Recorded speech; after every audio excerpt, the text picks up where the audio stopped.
You're a parent and you're at the playground, and have you ever been in the situation where your young child fell and hit their head, and now you are there going, well, now what? How worried should I be? And how do I know how worried to be in the moment?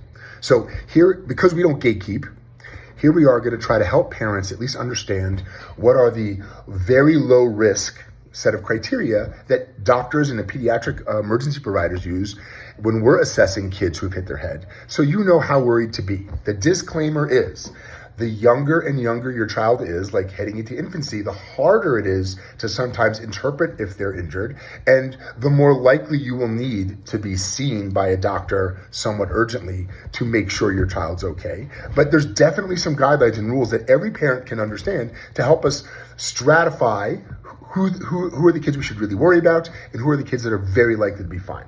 So we're going to divide this into two parts. This video is going to focus on kids under age 2. So who makes these guidelines? The Pediatric Emergency Care Applied Research Network, PECARN. They're what all emergency providers use when we are assessing children with head injuries. So if you have a child under 2 and they fall, and usually this is they bang their head into something, or they fall from a chair, or they trip and fall and hit their head. That's the usual mechanism. How does a parent in the moment understand how worried to be? So the first is their state.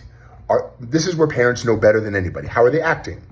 Are they happy, engaged, calm down quickly, and interacting with you the way you are normally used to seeing them? Or are they more agitated and more sleepy, or throwing up a lot? 2 is scalp hematoma. When we're talking about scalp hematoma, we're talking about a soft swelling on the head, which can sometimes mean a underlying injury to the skull. And that is significant in all the areas that are not your forehead, the top, the sides, and the back.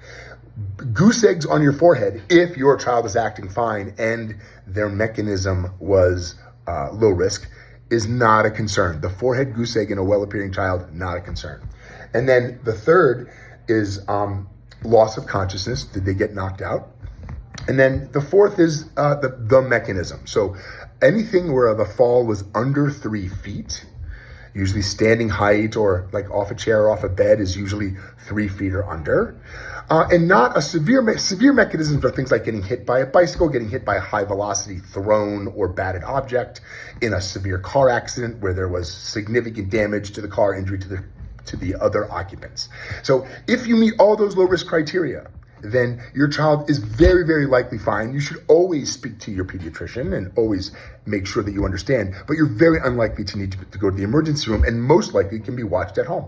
Well, next video, kids 2 and over.